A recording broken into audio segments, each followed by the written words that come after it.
Le thème de la soirée, c'est innovation et implantologie orale.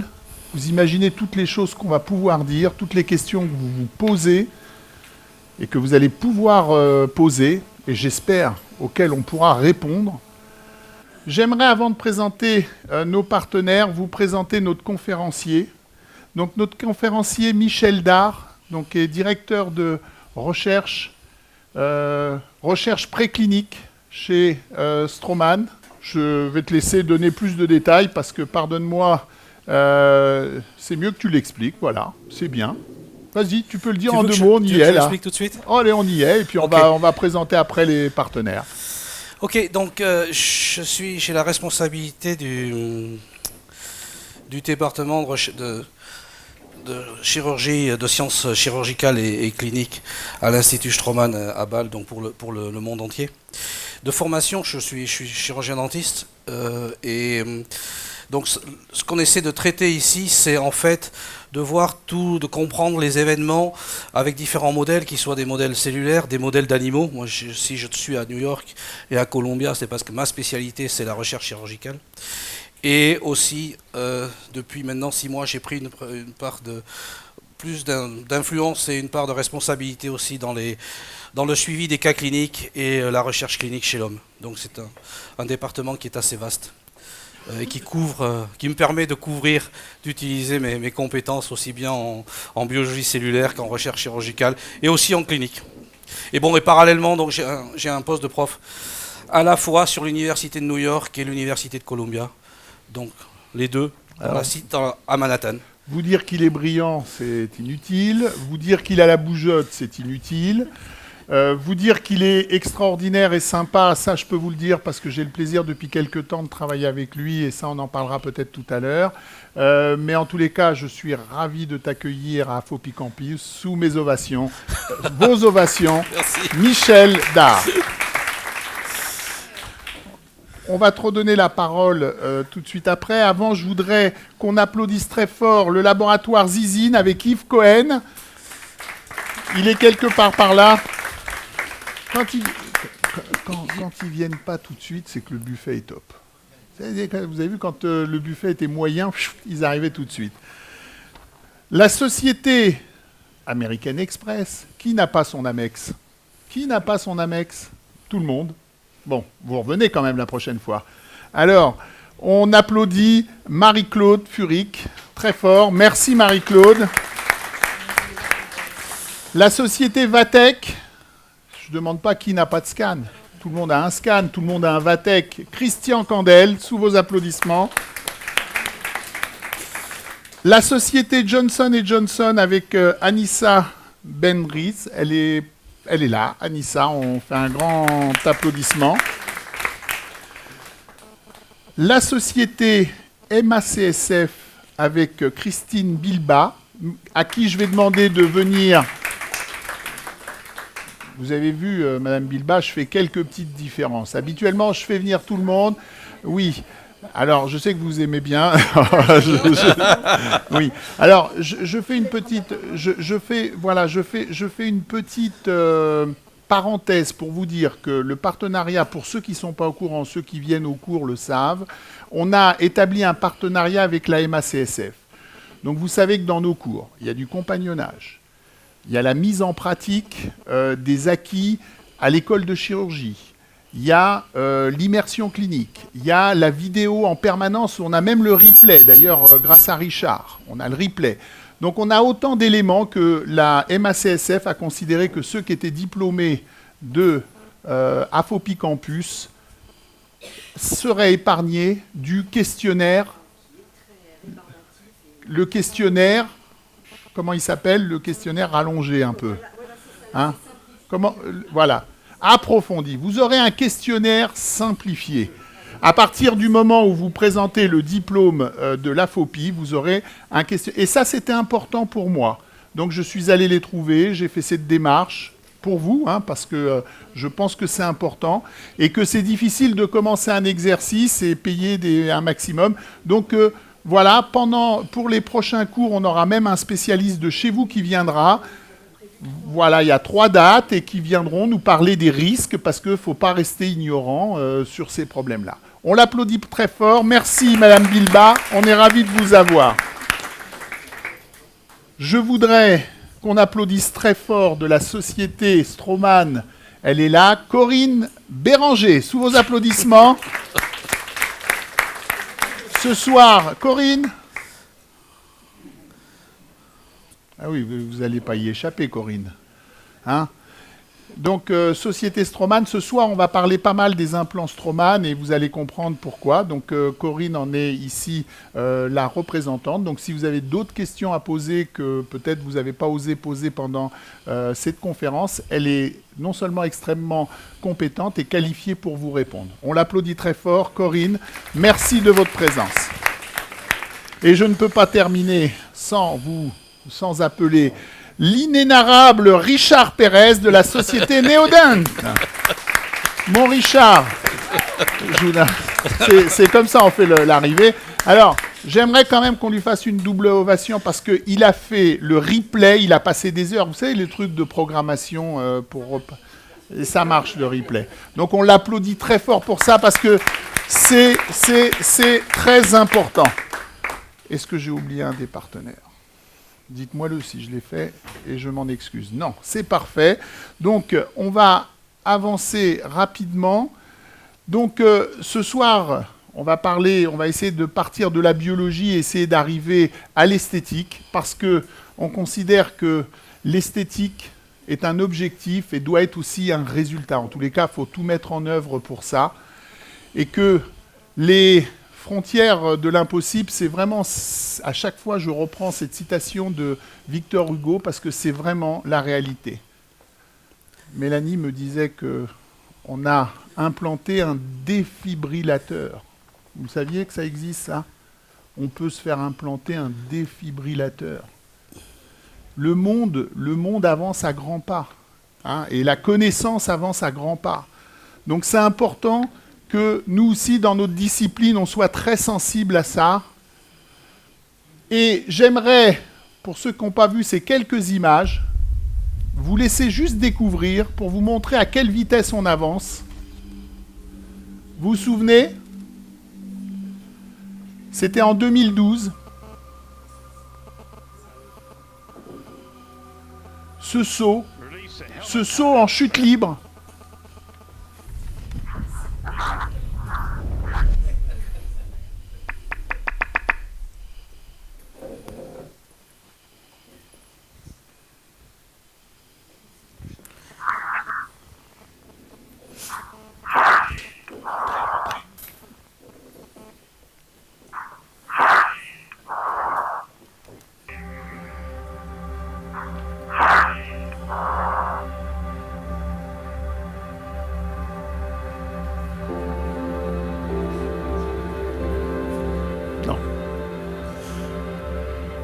alors toute ressemblance avec moi serait forte.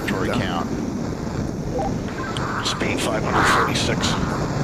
Been falling 25 seconds. Speed 600 miles per hour. 650 miles per hour.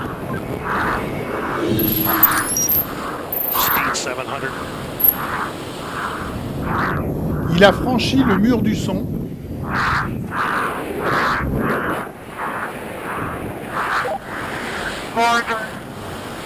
David, you calling me? Can anybody understand him? 1 minute. 1 minute free fall. Crazy. I have been following speed for a long time. Sounds like I have a half hour.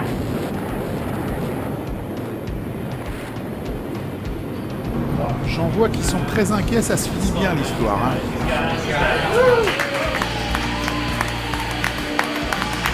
Showing Felix in a stable descent.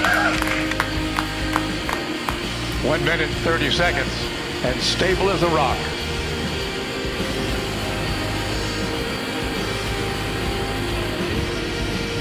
Minute into free fall. Stratosphère. Corner.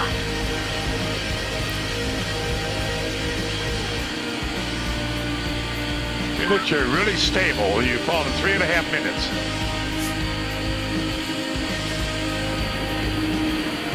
Four minutes free fall. I'm pulling my parachute.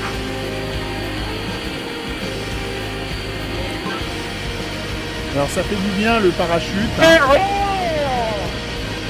And savoir we qui have a good s'ouvre. shoot on Felix at 8,000 feet. Climb. That was really tough. Felix, we're so proud of you. You did absolutely fabulous. Absolutely fabulous. I couldn't have done any better myself. Feel that go.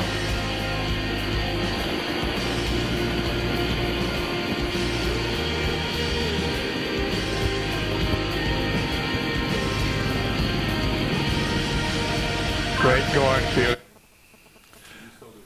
C'est une histoire de fou, mais c'est une histoire authentique, vous la connaissez. Et c'est pour introduire un peu ce sujet sur les innovations, c'est parce qu'il y a des fous en ce bas monde que les innovations se font, hein, et que ça avance. Avant de laisser la parole à mon ami Michel, je voudrais te dire, Michel, qu'on a une caméra et on a 87 connectés sur Internet que je salue, à qui je transmets toutes mes amitiés. Je sais qu'il y en a qui sont à l'étranger aussi, mais je vais faire un petit coucou particulier parce que j'ai mon papa qui a 91 ans. Je crois que ce soir, on a réussi à le connecter. Coucou, c'est ton fils. Sous vos applaudissements, Michel Dard. Merci Jean-Louis pour l'introduction plutôt sympathique. Et tu as parlé de fou. Je crois que c'est effectivement le bon mot. Parce qu'en fait, ce que je vais présenter ce soir, tu sais pas exactement ce que je vais présenter. En fait, il prend un risque en m'invitant. Mais maintenant, je commence à avoir l'habitude de gérer ce risque parce que je fais des conférences dans différents pays du monde et je présente des choses. Vous êtes tous des cliniciens, vous n'allez pas voir de photos cliniques. Et je vais essayer de vous présenter ce qu'il y a derrière la technologie que vous utilisez tous les jours. Mais comme je suis quand même un clinicien et que j'ai la chance de travailler dans un des départements, celui-ci, qui est encore un des plus gros départements de paro d'implanto au monde, j'ai quand même quelques notions de clinique et je vais essayer de faire la relation entre ce que nous faisons en recherche, ce qu'on fait ensemble avec Stroman et l'Université de Columbia et les applications cliniques. Donc c'est un risque que tu prends. Bon voilà, on est deux fous. Moi je suis assez fou pour aussi faire ce métier-là depuis un certain nombre d'années. Et j'espère ne pas vider la salle et ne pas faire diminuer le nombre d'adhérents à la FOPI, mais bon. Oui, donc tu vas me sauver en fait, tu vas me sortir du... Voilà, exactement. Donc vous restez pour Jean-Louis. Non, surtout vous n'hésitez pas à m'interrompre si vous avez des questions. C'est extrêmement important. Je suis pas là pour faire un monologue. Hein. Ça n'a absolument aucun intérêt. Et en plus, de façon peut-être un petit peu égoïste, j'ai aussi besoin de me nourrir de vos questions, de vos critiques, de vos commentaires, parce que c'est ce contact clinique en fait qui d'une certaine façon me fait vivre et fait vivre mes équipes de recherche. Et ça c'est extrêmement important. Je suis le seul chirurgien dentiste dans le département. J'ai la chance de le diriger, donc ce qui me permet de donner les inflexions, mais j'ai besoin de ce que vous allez me dire ce soir, y compris tout ce qui peut être négatif. Donc en plus ils m'ont mis le compteur qui est là, donc on va peut-être voir les gens d'Internet se déconnecter, ce qui va complètement décourager la salle, mais enfin bon, on joue le jeu, on est dans une phase de folie, donc je suis prêt à jouer le jeu complètement. Donc je vais vous parler, je vais surtout vous parler de surface, et on va essayer de resituer un petit peu l'histoire nos préoccupations de surface dans l'histoire de l'implanto. Il y a 20 ou 30 ans, en fait le débat, il était au niveau du macrocosmos, le design de l'implant. Est-ce qu'on va mettre des cylindres, est-ce qu'on va mettre des billes, est-ce qu'on va mettre des cubes, est-ce qu'on va mettre des lames, est-ce qu'on va mettre des aiguilles. Je crois que le débat, on l'a presque conclu, en ce sens que tout le monde utilisent sous différentes formes des implants qui sont maintenant cylindriques, mais on a à peu près tout vu. Je pense qu'il y a un consensus mondial, je ne connais pas de pays où on n'utilise pas d'implants cylindriques, et les implants cylindriques sont la très grande majorité. Donc en fait, ce débat qui est en train de s'est déplacé, et il s'est déplacé au niveau de la surface de l'implant. Plus personne, il ne viendrait plus à l'idée de quiconque d'utiliser des implants complètement lisses. Ça aussi, c'est quelque chose qui est... Il y en a eu à une époque, ils ont été utilisés, ils ont montré un fort taux d'échec. Donc, il y a aussi un consensus au niveau du microcosmos sur les implants rugueux. Ce qu'il faut prendre en compte, et ce qu'on essaie de prendre en compte, c'est le partenaire qui est en face. Donc, pour ce qui concerne le macrocosmos, c'est le tissu dans son ensemble, on continue toujours à le considérer. Pour ce qui concerne le microcosmos, ce sont les cellules qui sont de l'autre côté. Mais les enjeux, ils sont maintenant, et c'est un petit peu ce que disait Jean-Louis, au niveau du nanocosmos. Si on prend cet exemple-ci, donc ça dans les années 70, et c'est les surfaces TPS, bon, ben ça a été parmi les premières surfaces rugueuses. Alors c'était déjà une avancée par rapport à des surfaces lisses, tout le monde en convient, mais l'inconvénient de ces surfaces-là, c'est que les reproduire d'un implant à un autre, en fait, ça se reproduisait de façon aléatoire. C'est-à-dire qu'on avait, on avait une surface rugueuse, oui. Une surface rugueuse avec toujours la même rugosité et la même structure, non. Mais on avait une surface rugueuse. C'était un progrès par rapport à ce qu'il y avait avant. Dans les années 90, on est arrivé donc au développement des surfaces... alors des fois je cherche mes mots en français parce que c'est pas une langue, bien que je sois français, c'est pas une langue que je pratique beaucoup. Sablé mordancé, c'est cela.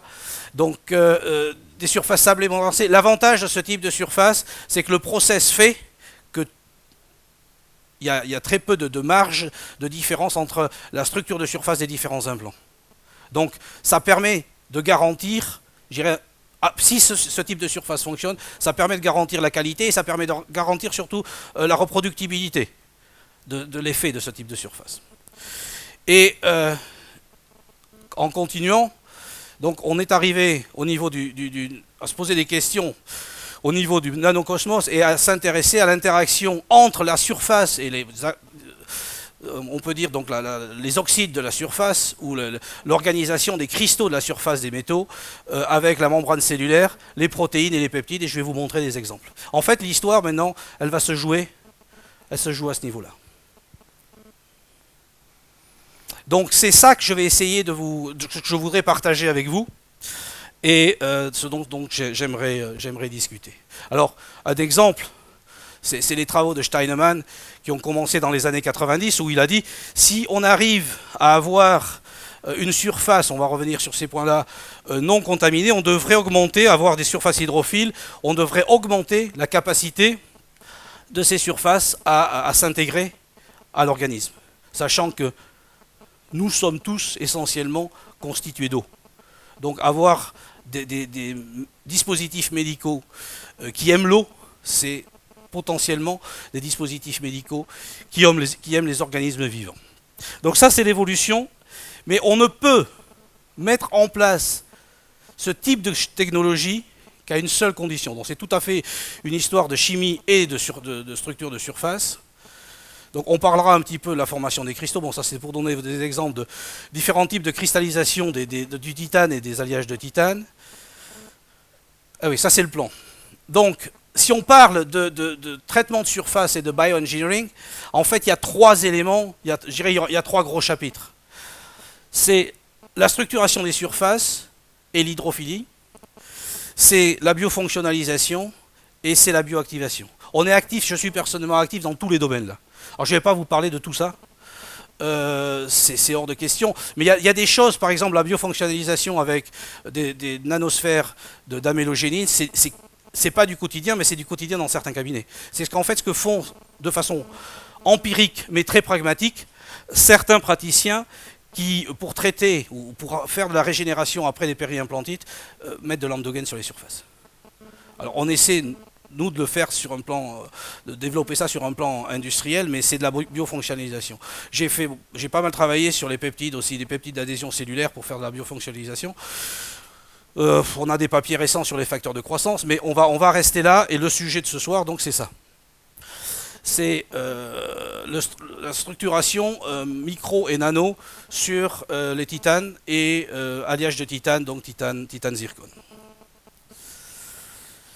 Donc ça, vous connaissez, je suppose, donc c'est le type de surface. Alors, gros avantage du système, c'est qu'effectivement, on peut, avec des process qui sont parfaitement établis, reproduire toujours la même surface, des surfaces qui sont très très très proches les unes des autres, dans les différents lots pendant des années, et entre les différents types d'implants. Ce qui garantit de pouvoir comparer les résultats, et ce qui garantit donc la qualité théorique du traitement. Alors, on ne peut développer des surfaces, quelles qu'elles soient, sophistiquées, si on part d'un matériau de base qui n'est pas un matériau de qualité. Ça, il faut absolument abandonner.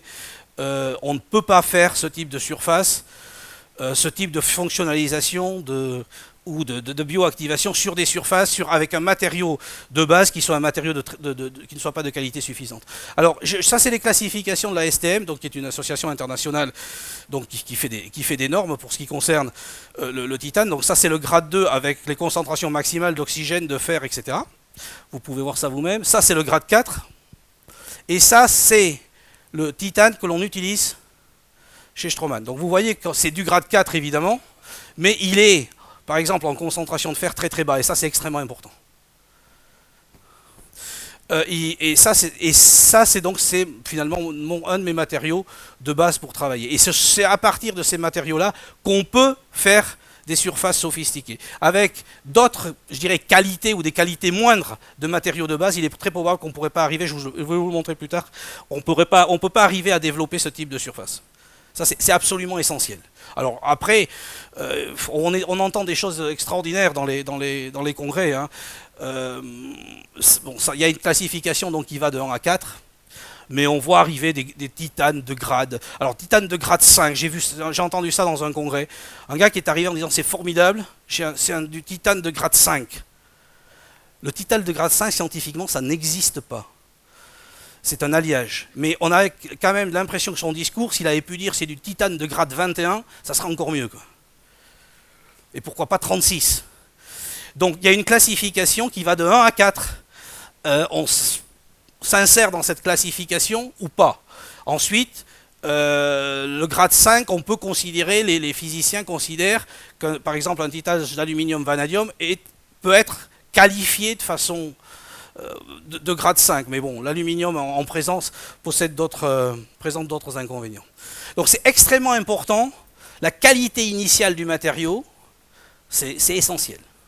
On ne peut pas développer certaines technologies sur des matériaux de mauvaise qualité. Et il en existe. Hein.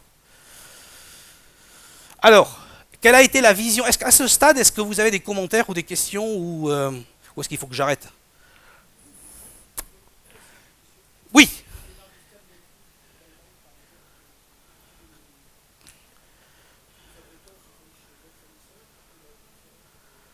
Le prix? Je suis fournisseur de titane.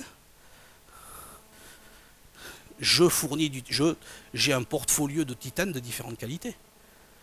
C'est un business model.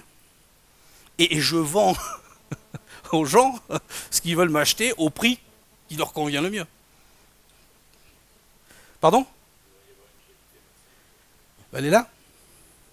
Oui, non, mais c'est ça, c'est les quantités. C'est sur les quantités maximum, ça, de concentration, ok?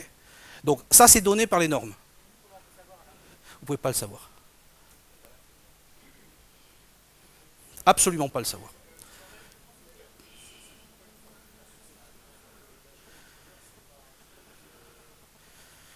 Ça coûte pas une fortune, mais sur les volumes, oui.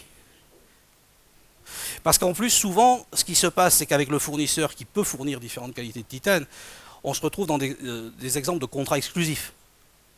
C'est évident que Straumann, sur une certaine qualité, a un contrat exclusif avec le fournisseur. Ah oui, oui, oui, oui, oui, oui. C'est un contrat exclusif. Et le fournisseur n'a pas le droit de vendre aux autres. C'est évident. Et ça coûte très cher l'exclusivité. C'est évident. Parce qu'on verrouille le marché. Pour le gars, c'est un marché qui va être verrouillé. Il a un contrat d'exclusivité avec quelqu'un qui fabrique des implants. Il ne peut qu'espérer que le marché de ce fabricant d'implants va croître parce qu'il peut plus, il n'a plus de marge de manœuvre.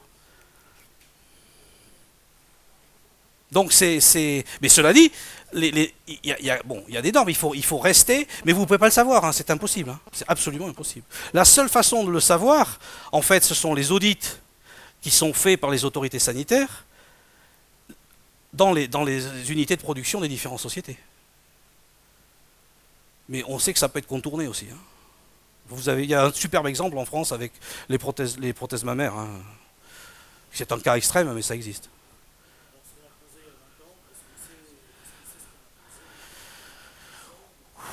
Oui, parce que les normes étaient déjà établies. Donc on peut considérer que si les normes ont été respectées, bon, on est dans ce cadre-là, quoi.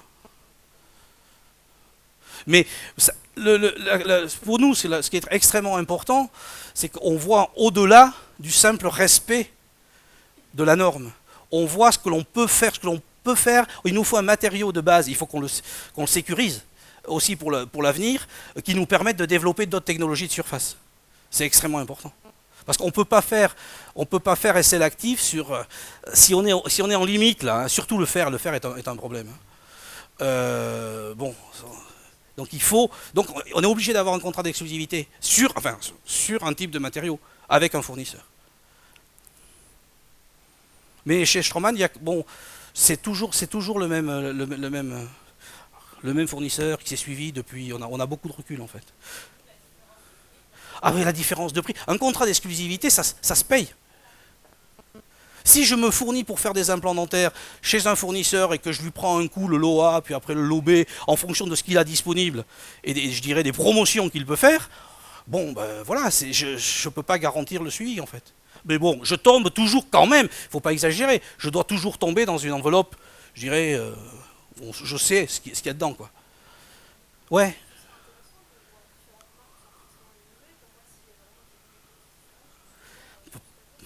On ne peut pas le savoir. C'est extrêmement difficile. Ça demanderait... moi, je suis extrêmement intéressé pour avoir des matériaux qui viennent avec des formes de préparation des sociétés concurrentes, hein. Parce que j'ai une étiquette dans le dos Straumann, hein. Mais bon, on ne peut pas avoir le matériel. C'est absolument impossible. C'est absolument impossible. Non, c'est très difficile. Donc on peut pas. Et nous, on a un suivi, c'est-à-dire qu'on a une forme de suivi qui est. On a des normes, donc on achète en fonction. Straumann achète en fonction de certaines spécifications. Et ce qu'on fait, on a un labo spécialisé qui refait tous les contrôles qu'a fait le fournisseur pour être sûr que c'est le bon. Et des fois, ça nous arrive, même avec un fournisseur, vraiment, qui est notre fournisseur, qui travaille très très bien depuis 30 ans, de rejeter certains lots. Ça arrive. Alors, c'est pas qu'on est méchant ou qu'il a essayé de nous passer des trucs. Ça peut arriver. Mais on recontrôle tout à l'arrivée. Donc, c'est contrôlé à l'arrivée, au départ, quand ça quitte le fournisseur, et c'est recontrôlé quand ça rentre chez nous. Et c'est recontrôlé dans un laboratoire qui est indépendant de la production. C'est aussi extrêmement important. C'est-à-dire que les gens de la production ne peuvent pas dire, bon oui, pour des raisons de coût, on va utiliser quand même ce titane. C'est le laboratoire qui fait les contrôles est chez Straumann, mais il est en dehors, il ne rapporte pas au patron de la production de Straumann. C'est-à-dire que quand les gens disent, bah, c'est pas bon, il faut virer ce lot-là parce que pour telle et telle raison, la production ne peut pas jouer là-dessus. Enfin bon, ils sont assez verrouillés, quoi. Et tout ça, ça coûte cher, malheureusement. Le labo indépendant, ça coûte cher. Le labo qui est en dehors du département de production, ça coûte cher. Tout ça, ça coûte cher. Il faut payer les gens, hein.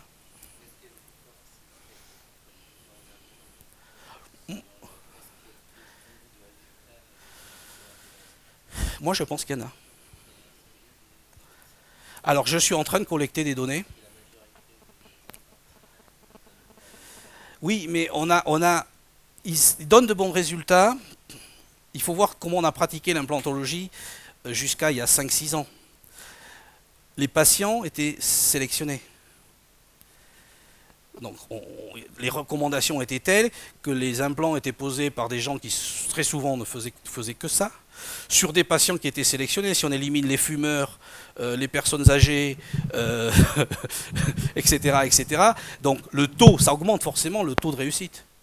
Maintenant, compte tenu, et je considère que c'est une bonne chose, du fait qu'il y a de plus en plus de praticiens qui font de l'implantologie, et il y a de plus en plus de patients qui disent mais moi aussi je veux avoir des implants, mais je suis vieux, je suis pauvre, je suis malade, etc. Mais bon, là on va commencer à voir les différences avec l'arrivée des périimplantites. Je me permets de Oui. t'interrompre juste une seconde, c'est parce que ceux qui suivent sur Internet n'entendent pas les questions, donc on vient d'avoir quelques messages. Vous pouvez avoir la gentillesse Ça de monte, poser... hein, je ne les ai pas fait Si fuir. Vous pouvez avoir la gentillesse de poser J'ai regardé, des questions. j'étais à 89, Jean-Louis. Ah oui, là, J'en ai- là. J'ai gagné, Jamais vu. j'ai hein. gagné 10 clients. Là. Oui. Ah oui. Si on le fait un petit peu, quand vous avez une question, vous levez Alors la il faut main, je vous pas apporte me le détruire. micro. Non, les projecteurs, je pense que je vais, Non, les- ça, je vais finir on par a en compris- casser un. Hein. On a compris qu'on avait voté un budget depuis que tu es arrivé pour les projecteurs. Ça a été. Alors, si vous me faites signe et je vous apporte le micro. Hein, Voilà, et comme ça montera là. Eh, Vous regarde, posez une regarde. bonne question et on passe à 100. Attends, Ça, c'est de la concentration, ça. vas-y. Pourcentage. C'est de la concentration, c'est des pourcentages. D'accord. Donc, Oui, ça, on fait jusqu'à 100 là. Ouais, Bravo.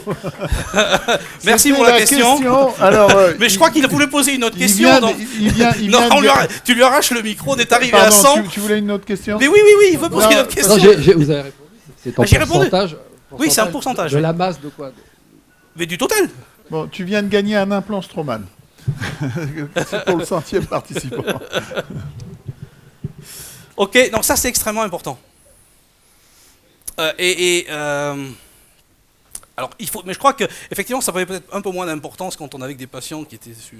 Mais maintenant les patients ils sont moins sélectionnés, donc il faut faire gaffe, je crois quand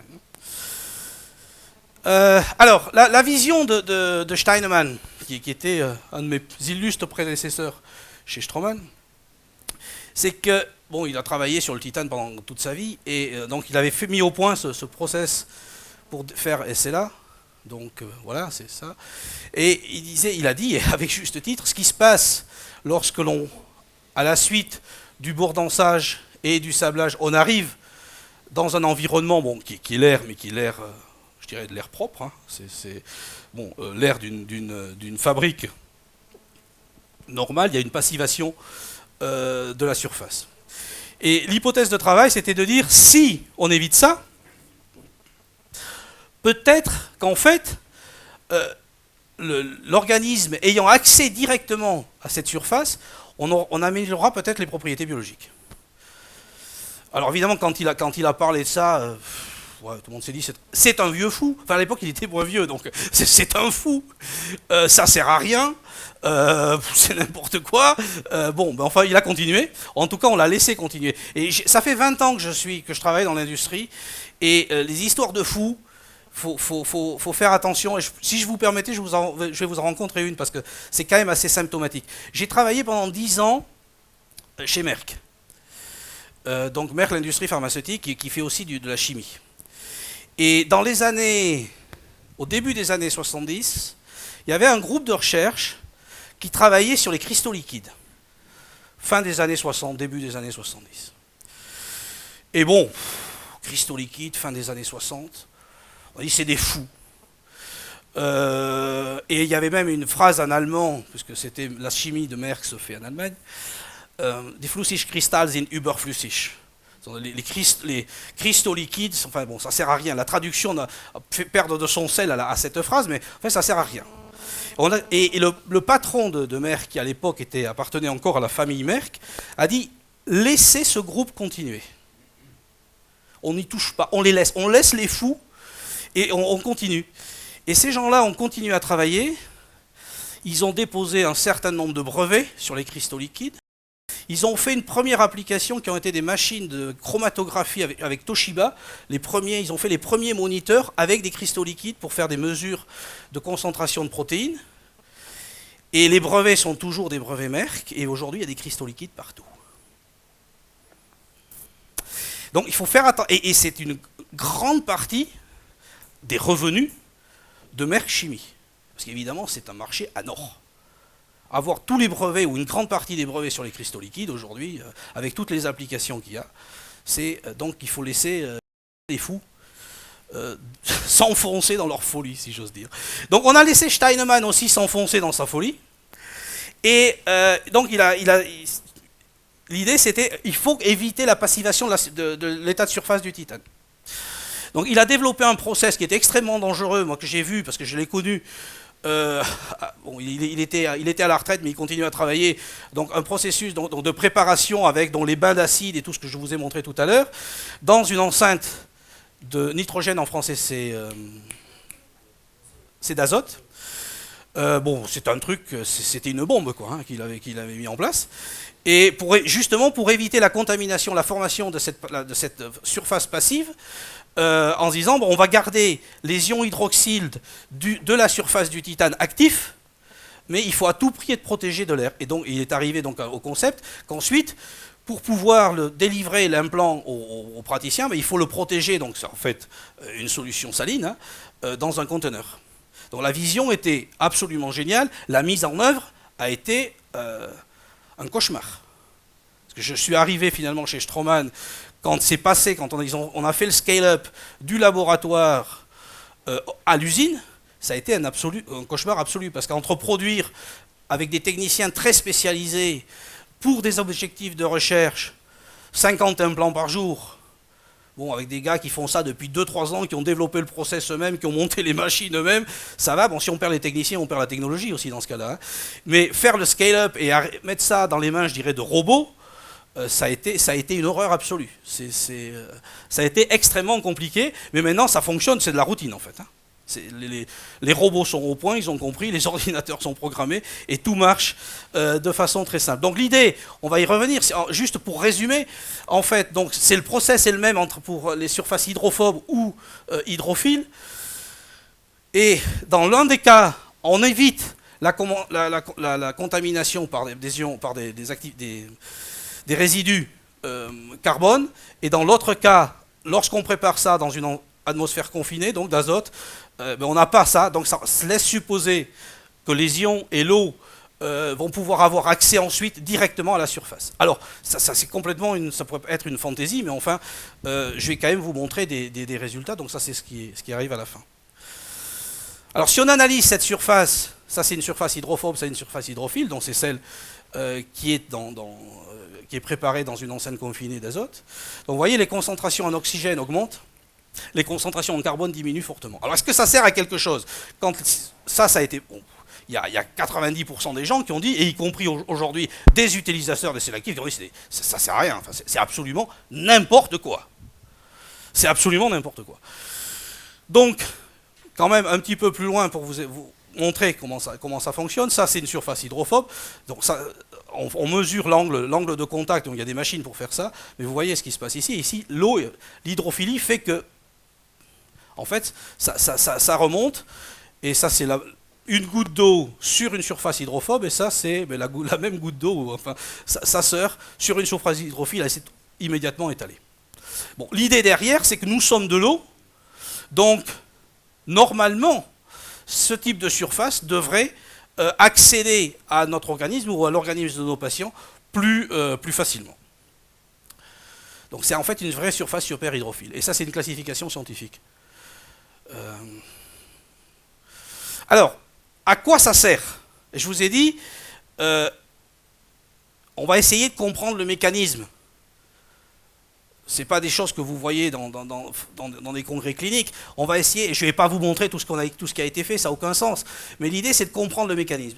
Est-ce que ce type de surface joue un rôle sur, je dirais, la deuxième composante qui va être rencontrée dans l'organisme, ce sont les protéines?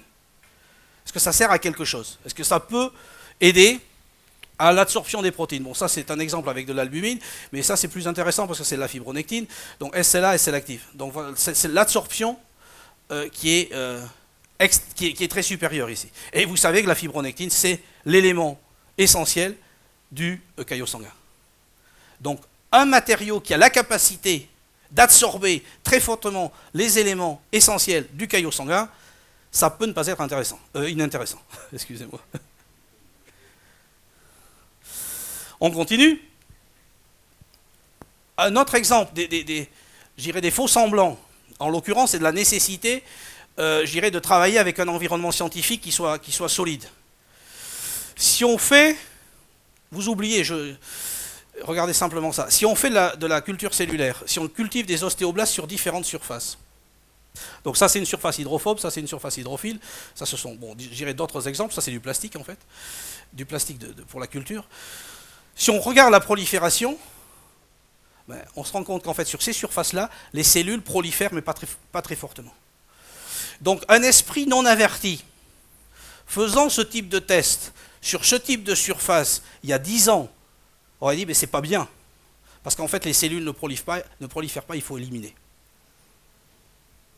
Alors là les fous ont dit, attendez, c'est peut-être pas aussi simple, on va essayer de savoir si ce type de cellules, celles qui sont sur la surface, est-ce qu'elles sont actives? Et là, vous voyez, ça, ce sont des protéines qui sont essentielles à la minéralisation, la phosphatase alcaline, l'ostéocalcine, le TGF-bêta, c'est essentiel à la structuration de la matrice extracellulaire pour l'organisation du collagène. Vous voyez que c'est en fait beaucoup plus haut que d'autres surfaces.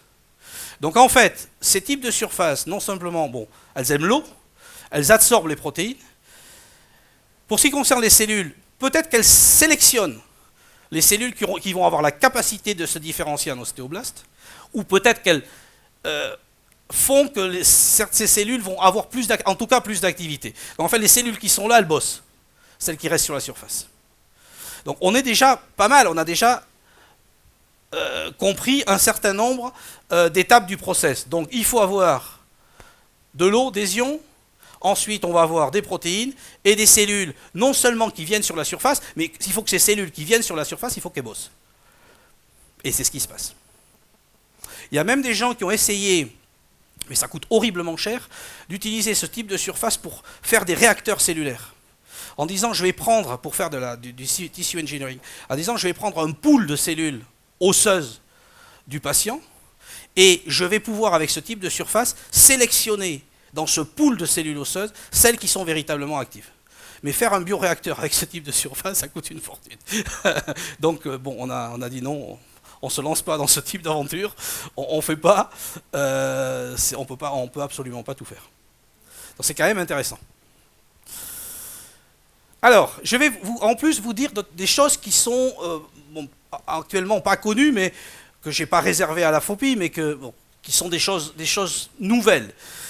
Sur les surfaces. On a parlé de l'importance de l'hydrophilie. Ça, c'est une surface hydrophobe, ça, c'est une surface hydrophile. Et vous pouvez voir, à la surface ici, tout un tas de petits points. Alors, je vais vous raconter maintenant l'histoire de ça. On a produit des selles actives, qui a été posée chez les patients. Mais ce que l'on fait, ça ne veut pas dire qu'on arrête la recherche. C'est pas la façon dont on travaille. Absolument pas. Donc on continue à essayer de comprendre les processus pour voir si sur cette base-là, justement, on ne peut pas aller plus loin.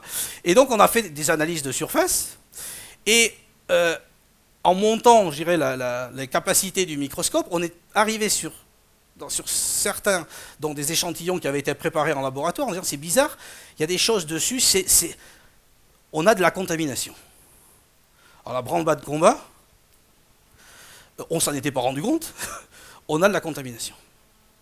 Qu'est-ce qu'on fait dans ces cas-là? On change de microscope ou on fait appel à des équipes extérieures, parce qu'on ne peut pas tout faire en interne, il ne s'agit pas de tout faire en interne. Donc nos physiciens ont vu ça, enfin c'était beaucoup plus trouble que ça. Donc des échantillons ont été donnés au professeur Wennerberg qui est à Malmö en Suède, qui a un microscope de très forte capacité, qui a dit bon, on regarde ça, et Anne a dit non, c'est pas de la contamination, il y a des nanostructures sur cette surface. Et donc ça c'est quand même extrêmement intéressant, ça c'est des choses qui ont été publiées évidemment, enfin on reviendra là-dessus.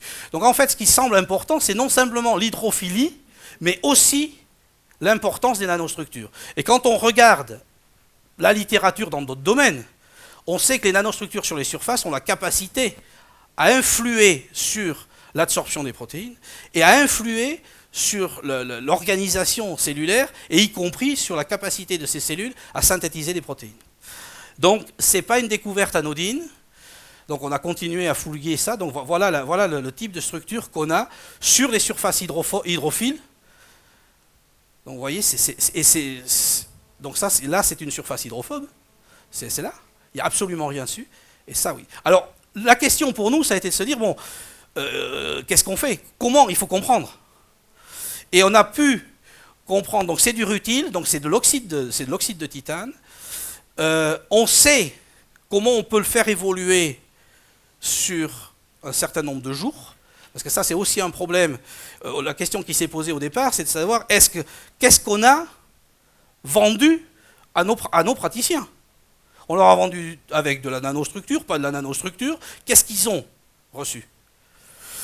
Heureusement, c'est un processus qui évolue dans le temps et qui à un moment se stabilise, qui arrive à une phase de plateau. Et tout ce qui avait été mis sur le marché depuis des années, donc il faut faire le tracking à rebours. Il faut aller tout retrouver, tous les lots. Il faut savoir combien de temps ils ont été stockés. Pour être sûr que, bon, il y a sans nanostructure et avec nanostructure. Et avec je dirais, les technologies de l'époque et le temps que ces lots avaient été stockés à l'usine, il y avait des nanostructures partout.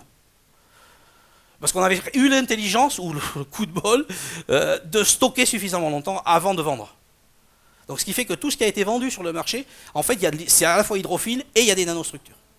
Alors si on s'était précipité, bah, je sais pas, on sait maintenant que le temps joue un rôle très important dans la formation de ces nanostructures. Maintenant, on arrive à les maîtriser, on sait les contrôler. Mais bon, en fait, on a découvert ça alors que le matériau était déjà sur le marché. Une question, hein. Donc l'oxydation se fait secondairement. La formation des... Oui. Attends, pardon. Oui, donc l'oxydation se fait secondairement dans la solution saline que vous La formation des nanostructures en fait, plus maintenant. Elle se fait à l'usine, elle est contrôlée et ensuite ça passe dans le conteneur. Mais le coup de bol, ça a été justement que ça s'est fait dans la formation saline et que ces conteneurs ont été stockés suffisamment longtemps. Ce qui fait qu'il nous a permis de revenir. On a pu revenir sur ces échantillons et se dire, bon, mais voilà, en fait, le process avait été mis en place sans qu'on sache qu'on avait ça dedans, quoi. Bon, tout le monde était très content. Et donc maintenant, on sait qu'on a ça. Alors, ce qu'on sait faire maintenant, c'est véritablement contrôler la croissance. Alors, on essaie de jouer avec ça parce qu'en fait, on essaie de travailler sur la répartition à la surface. Pour essayer de capter certaines protéines et certaines d'autres pas. Donc, en fait, c'est...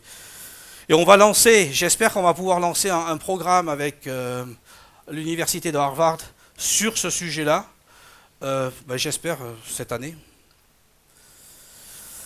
Bon, on va passer là-dessus. Alors, ce qui est important, c'est que ça, c'est relatif. On a vu l'absorption de la fibrine, donc ça, c'est la différence, en fait, avec le sang après 10 minutes. On voit que là, il y a de la fibrine, et là, il n'y en a pas. Enfin, il y en a beaucoup moins. C'est visible, donc le réseau de fibrine, il est visible. Alors ça, c'est sympa, c'est des Suédois qui ont fait ça. Ils ont développé une chambre dans laquelle ils ont la capacité d'étudier l'absorption du sang sur différentes surfaces. Vous voyez, ça c'est une surface hydrophile, et ça c'est une surface hydrophobe. Vous voyez la différence? C'est impressionnant.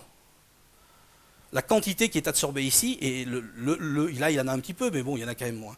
Et dans cette même chambre, ils étudient la consommation ou l'attraction des plaquettes par les surfaces. C'est-à-dire qu'en fait, ils mesurent la quantité de plaquettes restantes dans la chambre lorsqu'ils mettent les différentes surfaces. Alors donc en fait, il faut le lire à l'envers. Ça veut dire que lorsqu'on applique SL Active, il y a très peu de plaquettes qui restent en suspension dans la chambre. Ça veut dire qu'elles sont toutes sur la surface. Donc en fait, on fait du concentré plaquettaire avec le sang du patient sur le site d'implantation. Et ça, c'est pas inintéressant non plus. Et tout ça, évidemment, tout ce que je vous présente, hein, c'est pas le fruit de mon imagination. Tout est publié dans des revues internationales. On publie tous les résultats. Et ça fait même partie de mon... J'ai intérêt à publier parce que ça fait partie de mon bonus. Donc plus je publie, plus mon bonus est élevé. À condition que je publie dans des revues internationales, évidemment, ça compte beaucoup moins. Donc voilà, donc on a une surface qui est hydrophile, qui absorbe les protéines, qui permet de stabiliser le sang, donc parmi ces protéines la fibrine, et qui capte de façon, sur ces résultats-là, de façon intéressante, les plaquettes du patient. Donc voilà un exemple. Ça, c'est une surface hydrophobe.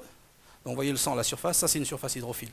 Avec, mais qu'est-ce qu'on a fait là en fait? On a ça c'est le caillot sanguin. En fait c'est une structure tridimensionnelle de fibrine qui est à la surface. C'est un biomatériau qui est fourni par le patient sur ce type de surface. Donc la conséquence clinique de ça, c'est en fait de s'assurer, lorsqu'on utilise des sels actifs, qu'avant de suturer, même s'il y a une dédéhiscence, c'est que le caillot sanguin soit stabilisé. Donc il ne faut pas avoir une assistante, la conséquence clinique c'est, il va y avoir une assistante qui lave ou qui va aspirer en disant « Ah, c'est pas propre, il faut enlever le sang, il faut faire une photo, donc on va enlever le sang », enfin voilà, il faut préserver ça. La surface fait le job. Et ça évite, parce que ça c'est le meilleur échafaudage cellulaire qui puisse exister. Et j'ai opéré, moi j'opère dans différents pays du monde avec des confrères, et on va faire ça bientôt avec Jean-Louis ici. Il va avoir l'occasion de me supporter en tant qu'assistant. Mais j'opère donc avec des confrères dans différents pays, et j'ai opéré il y a à peu près 3 semaines dans le sud de l'Espagne avec le docteur Guirado. On a fait 10 cas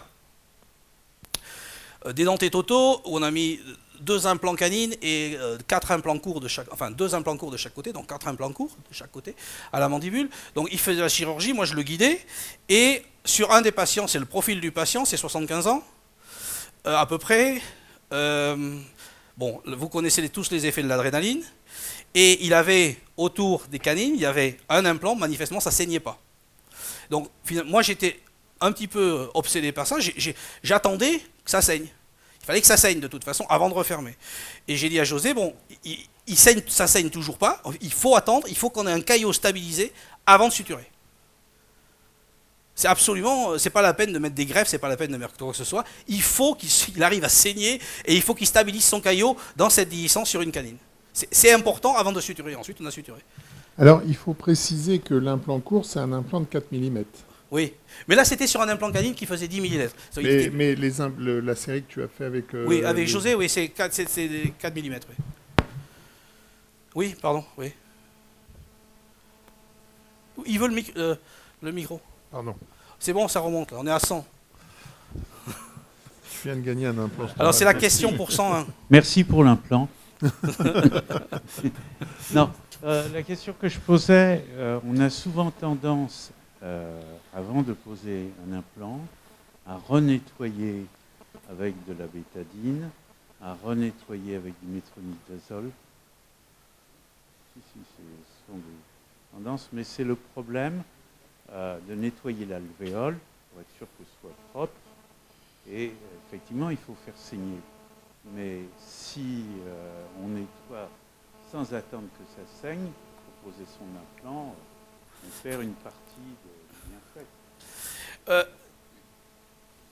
Je fais beaucoup de recherche chirurgicale et donc de chirurgie. Nous, on rince à l'eau, enfin à l'eau, au sérum. Moi, je rince, mais je n'utilise pas, et à New York, on n'utilise pas de rien, on n'utilise rien d'autre. On considère que la chirurgie, si elle est contrôlée, c'est stérile, c'est propre. Donc, et là, il faut pas, ça sert à rien de mettre la surface parce qu'il va rester du métronidazole, il va rester tout un, ça va rester. J'ai aucune idée comment le métronidazole peut absorber là-dessus. Hein. Peut-être que ça absorbe pas, mais peut-être que ça absorbe, je sais pas. Donc, il faut que le premier contact de cette surface, c'est avec du sang. Ça, c'est essentiel. Et l'avantage apparent de l'usage des sels actifs, c'est pour le flapless ou on a des facteurs favorisants. Pas forcément. Non. Moi, du moment que ça saigne, je suis content. Donc, et j'aime bien, personnellement, j'aime bien y voir. C'est comme ça. Je pense que si on fait du flapless, il faut, bon, on peut se donner des moyens d'y voir, il y a des moyens de scopie pour y voir, mais c'est extrêmement important de voir. Enfin, pour moi, je trouve ça extrêmement important, mais bon. Vous parliez dans votre cas, là, sur la canine, d'une déhiscence. Oui. Là, vous avez laissé formé le caillou autour, mais vous n'avez pas mis le matériel. Non, non. Mais ce qu'il fallait, il fallait laisser le caillot se former.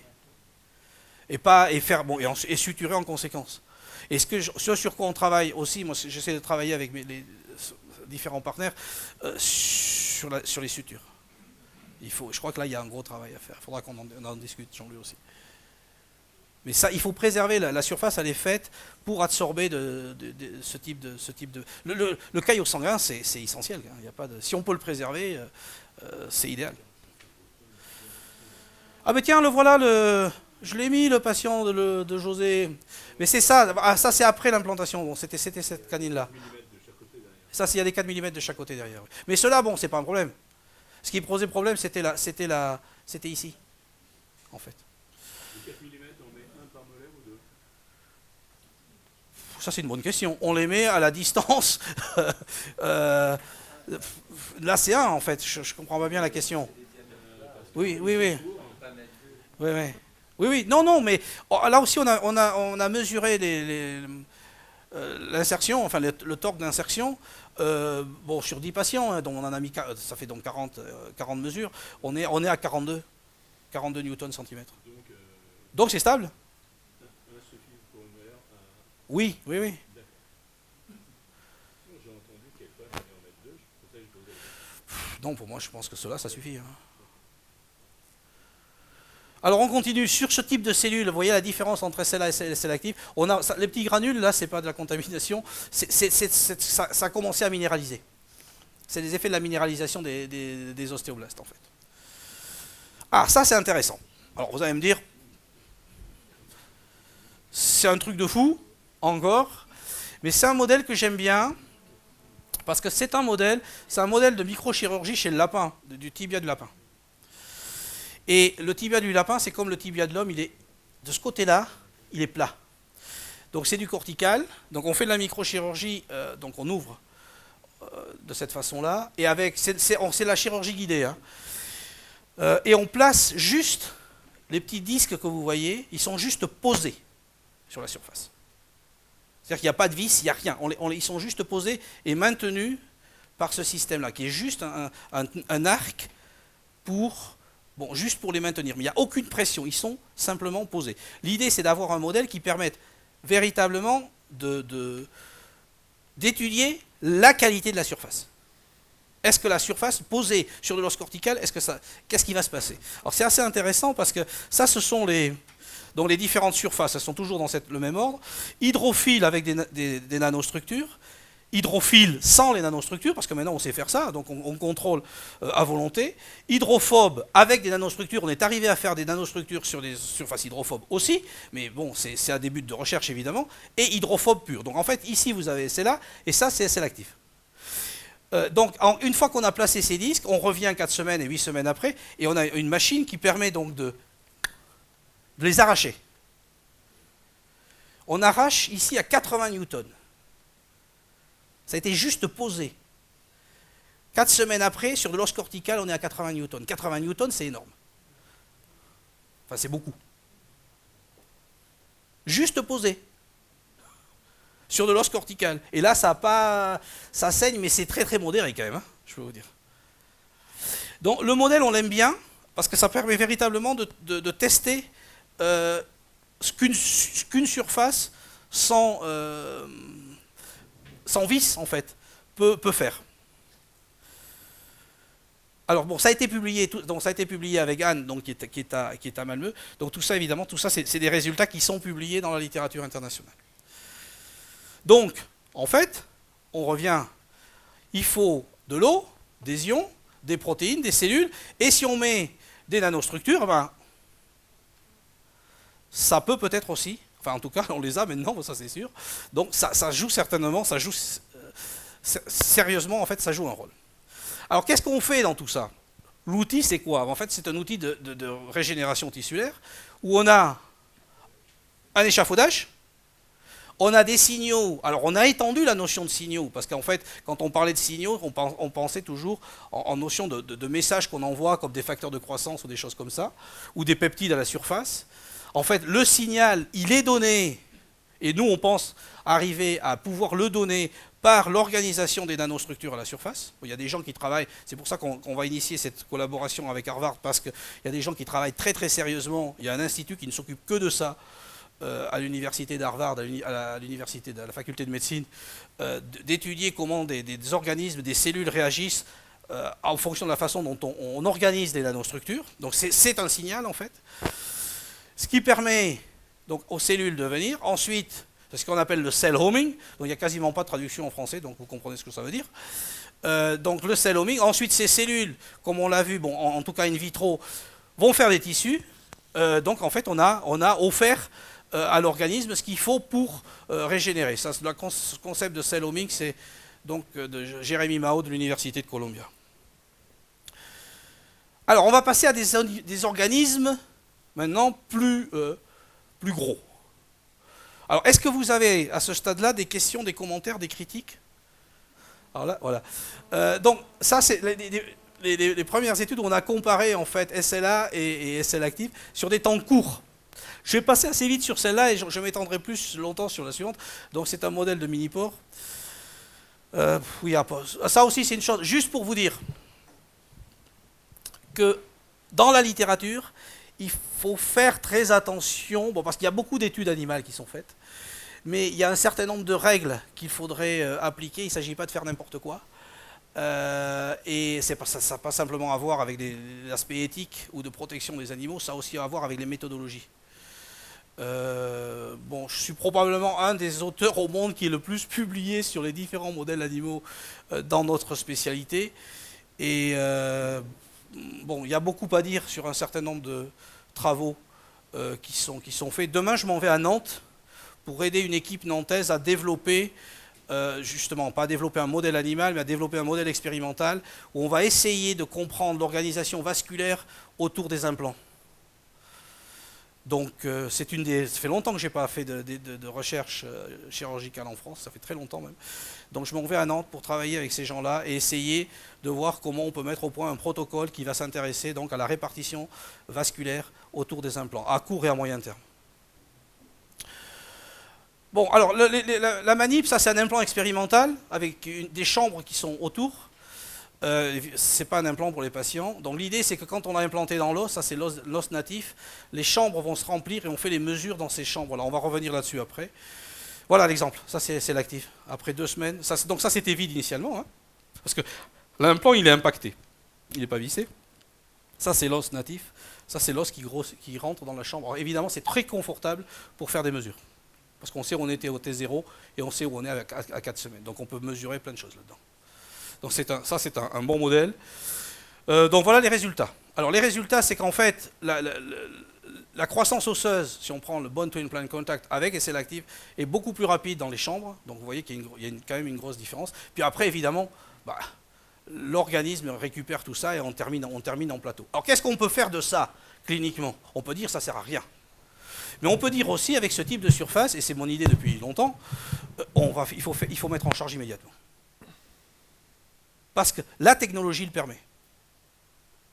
C'est une des conséquences cliniques. Évidemment, ces résultats-là ne suffisent pas à dire il faut, mais avec l'expérience qu'on a maintenant et ce qu'on a fait en clinique, on le sait. Donc il faut charger immédiatement. On a SL active, on met en charge immédiatement. Terminé. Bon, quand on voit aussi le torque, donc pour retirer ces implants, c'est plus élevé avec SL active, et puis ensuite on retombe sur un plateau aussi, évidemment. Donc il y a à la fois plus d'os, et cet os est aussi très solide. Bon, ça a été publié, évidemment.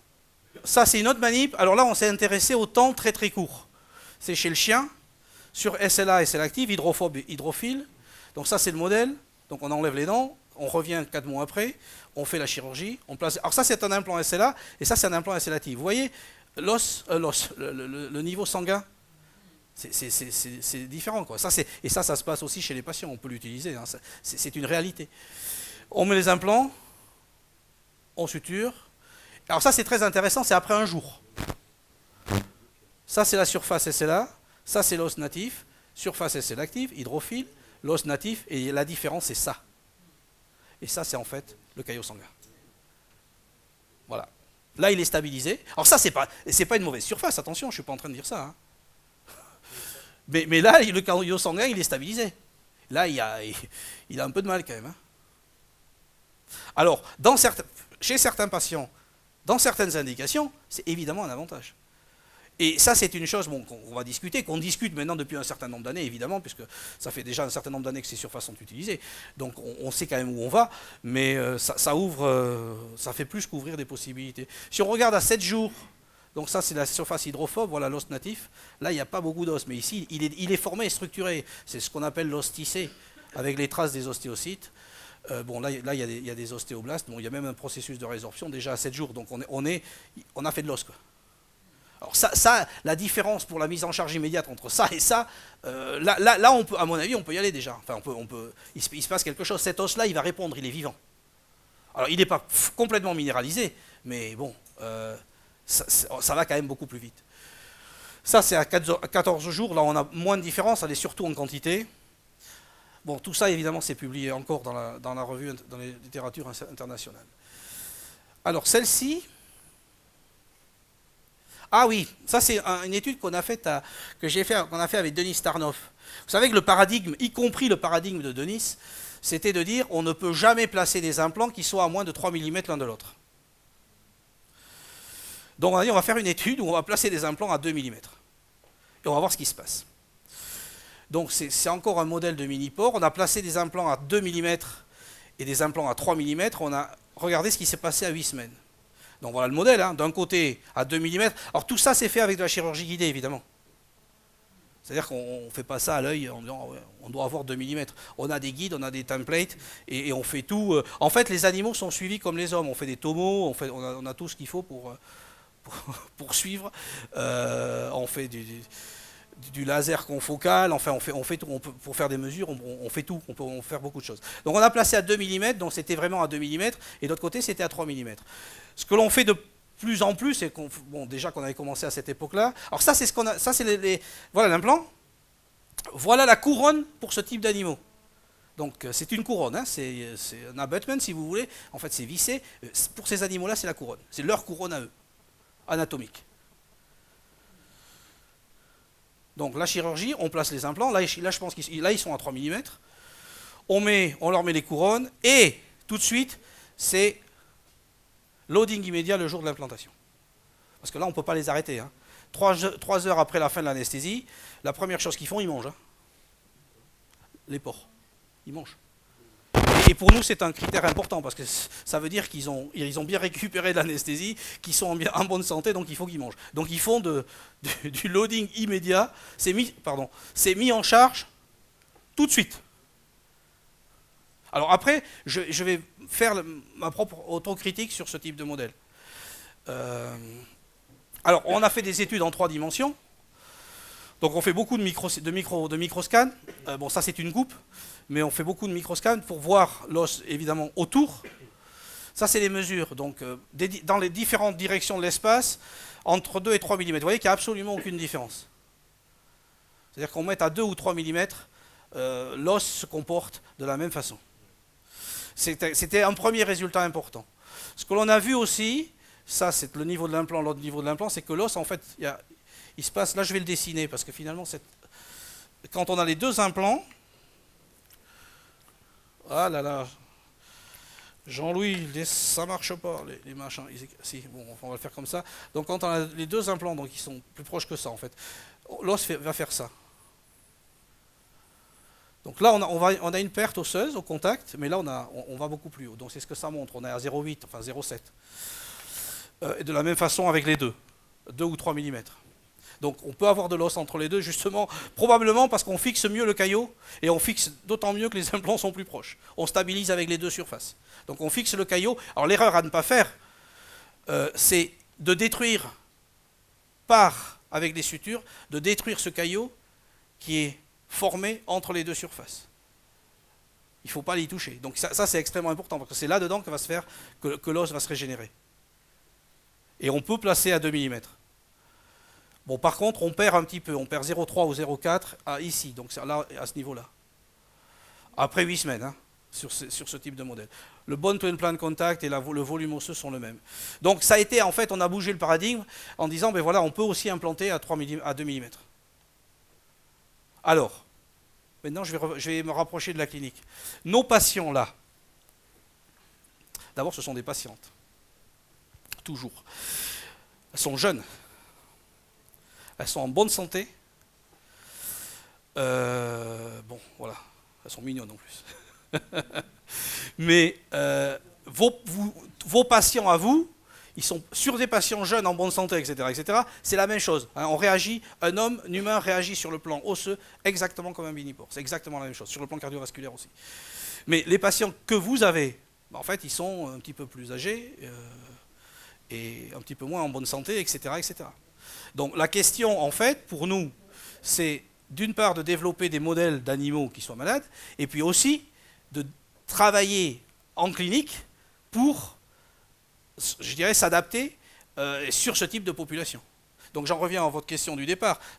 C'est les patients qui maintenant, c'est ouvert, donc de plus en plus de patients âgés, de plus en plus de patients malades, etc., etc. De plus en plus de patients qui prennent des médicaments. Donc la question c'est, est-ce que ce type de surface peut aider aussi ce type de patients? Et ça c'est extrêmement important. Alors ça, ce sont les études cliniques qui nous le disent. Et maintenant, moi, depuis que mon département a grossi, je dirais que je suis beaucoup plus agressif dans le design des études cliniques. C'est-à-dire que, en fait, notamment, on va faire une étude en Chine, qui est comme vous le savez, la population chinoise fume énormément. Je veux dire, on va prendre une population de fumeurs, mais alors de fumeurs qui fument. Hein. Et on va donc mettre en place des implants et voir ce qui se passe et les suivre sur un certain temps pour voir ce qui se passe. Et en plus, on va faire un certain nombre de tests pour voir où ils en sont sur le plan vasculaire. Et j'espère qu'ils ne sont pas bien du tout, parce que comme ça nous permettra de voir l'effet. Mais on les prend comme ils sont. C'est-à-dire qu'on a changé le paradigme. On ne fait plus des études où on sélectionne les patients. Parce qu'en fait, c'est ce qui se passait jusqu'à très récemment dans les études cliniques. Les critères d'inclusion et les critères, il faut que vous le sachiez ça aussi, les critères d'inclusion et les critères d'exclusion sont tellement stricts que dans les études cliniques qu'on présente, y compris moi, on a des patients jeunes, en très bonne santé, qui ne prennent pas de médicaments. Et à court terme, il y avait des petits défauts. Oui, je sais. Exactement.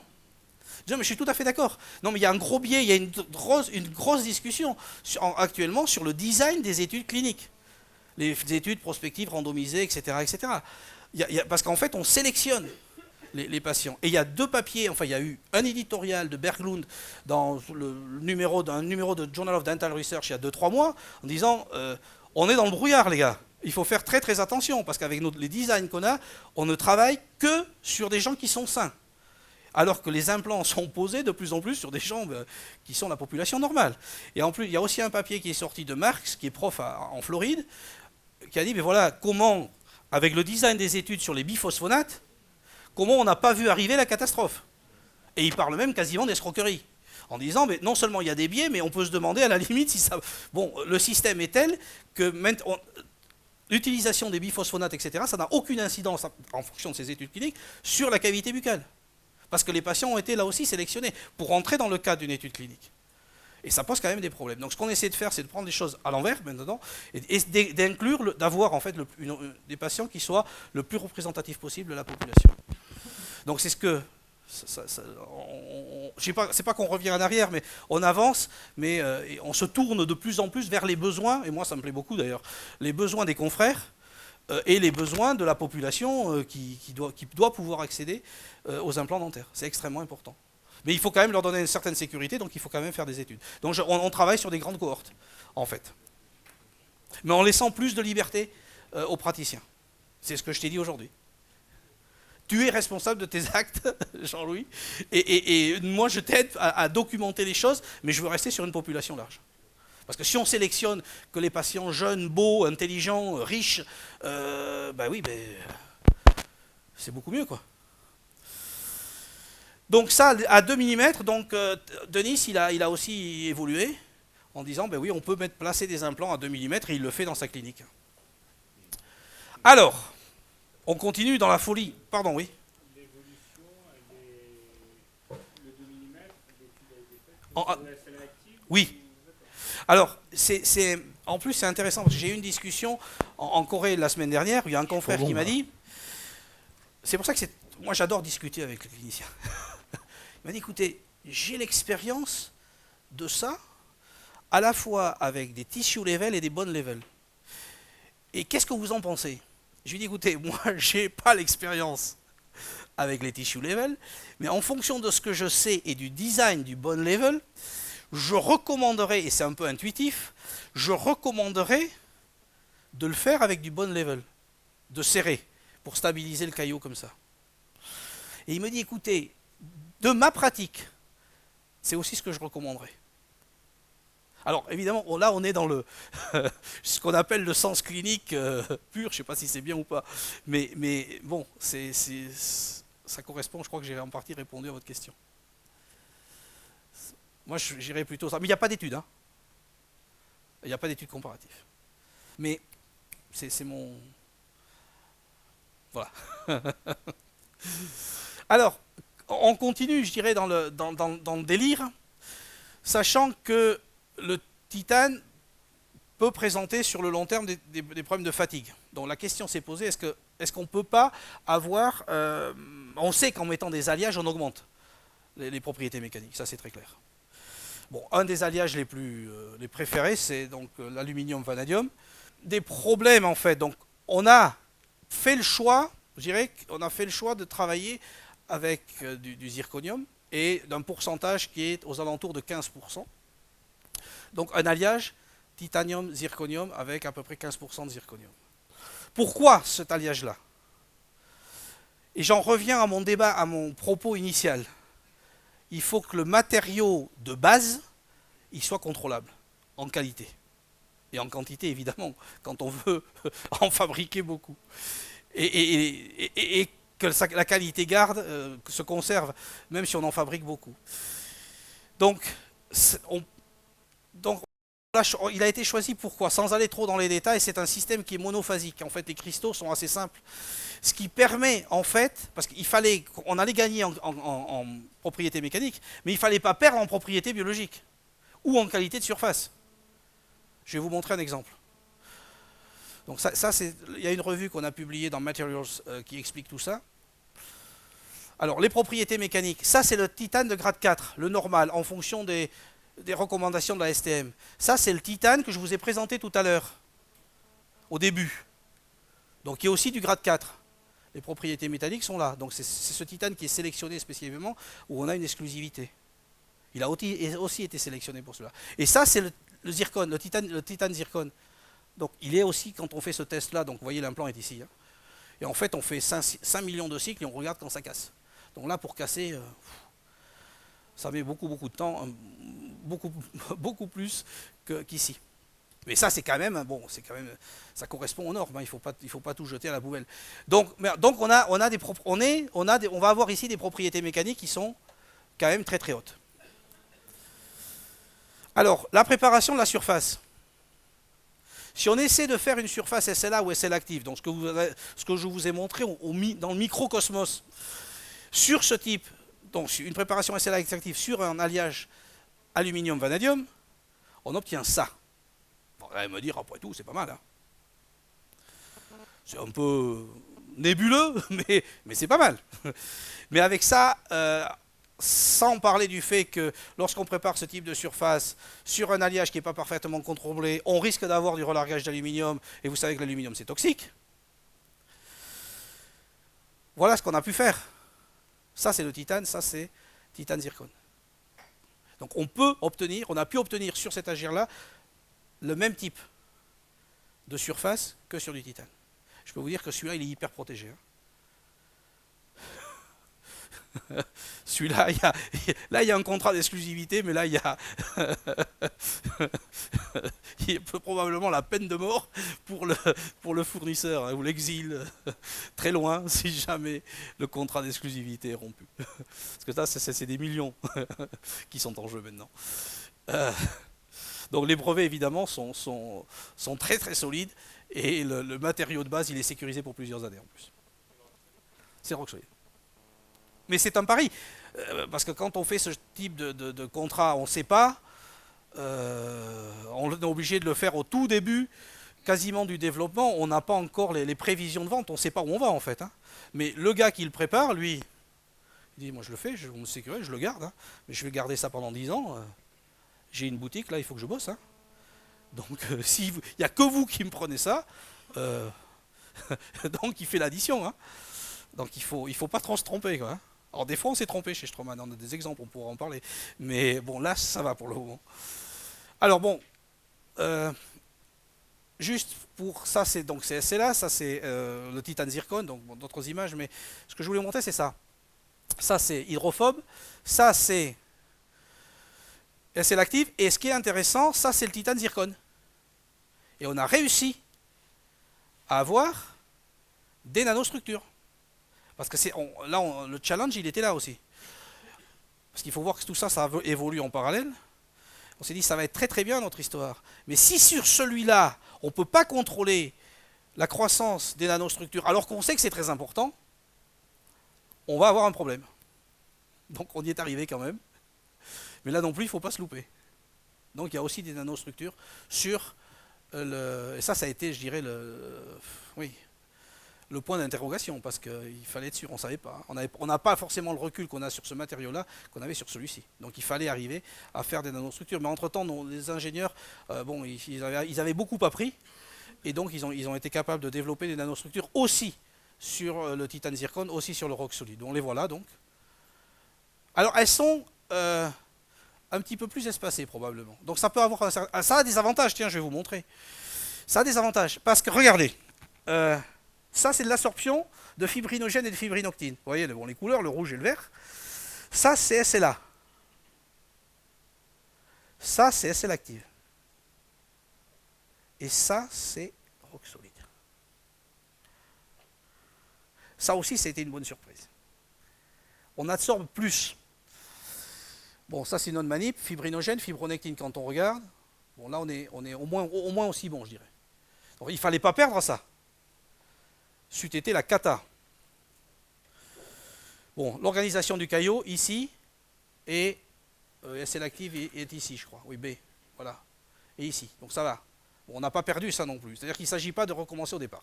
Et je vous ai mis ça, donc voilà, j'en ai fini avec les nanostructures sur le titane pour l'ostéo-intégration.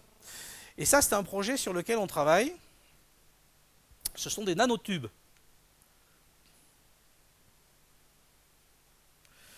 Ça, l'idée, en fait, c'est de les utiliser pour stabiliser le tissu mou, la gencive. C'est-à-dire faire l'ostéo-intégration du tissu mou. Vous savez que sur les implants, c'est un problème majeur. C'est pas comme sur la dent, en fait, il y a un contact assez passif entre la surface de titane et le tissu mou. Donc l'idée, c'est de travailler avec des nanotubes, d'arriver à contrôler ça. Donc on peut... Ça, c'est leur structure initiale, là, quand on les prépare. Et on peut les changer, on peut les faire évoluer. Donc il y a un projet qui travaille, en ce moment, on se préoccupe de ça. Chez Stroman, c'est depuis 4-5 ans, on essaie de comprendre ce qui se passe à l'interface métal, matériaux, tissu mou. En ayant l'espoir qu'on va arriver à fermer complètement, comme sur une dent naturelle saine, à fermer cette partie. Donc ça, c'est peut-être l'outil. Hein. Enfin, j'aime bien celui-là. Bon, ça va. On devrait peut-être arriver à faire quelque chose. Au début, c'est toujours bien.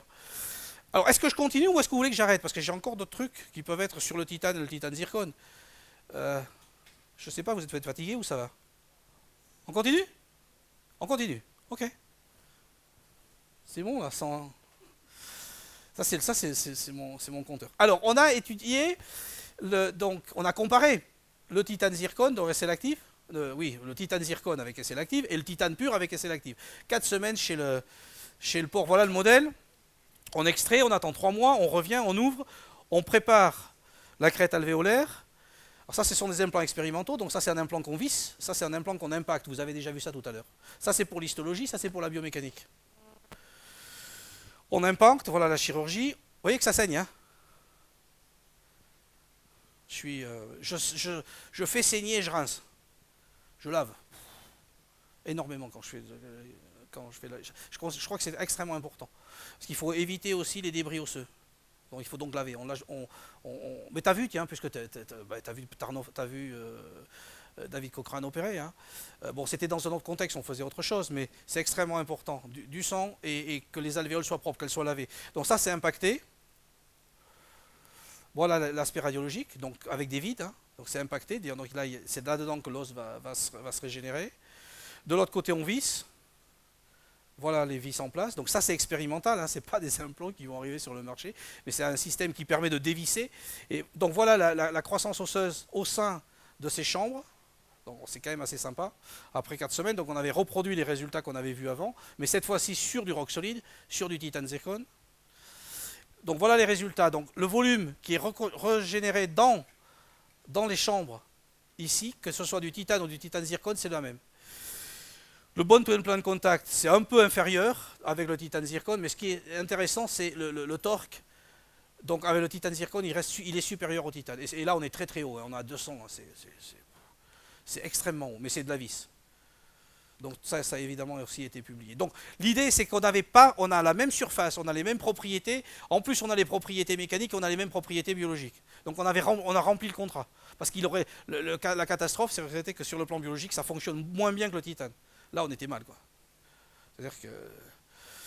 Alors ça, on a parlé tout à l'heure des malades, des patients malades.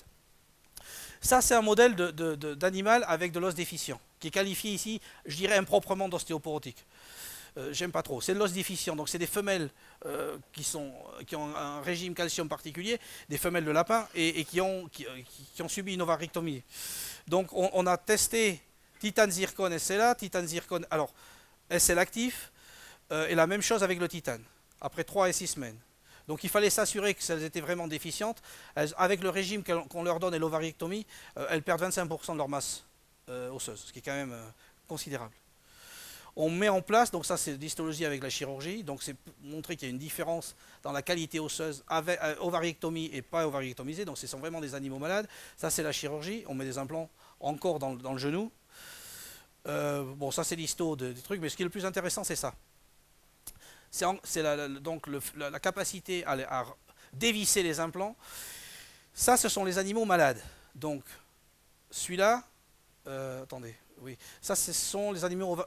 Voilà, ça c'est de l'animal qui a été ovarectomisé. Alors, on voit que le résultat, après 3 semaines, sur ce type d'animal, avec du titane zircone, c'est supérieur. C'est supérieur à l'animal sain avec du titane. C'est-à-dire qu'on compense, en fait, l'idée, maintenant à fouiller sur le plan clinique chez l'homme, c'est-à-dire sur des patients qui sont déficients sur le plan osseux, ce type d'alliage devrait permettre de compenser, finalement, d'une certaine façon, la faiblesse de leur os. Ça ouvre quand même des perspectives intéressantes. Donc maintenant, ça, évidemment, il faut l'amener dans la clinique.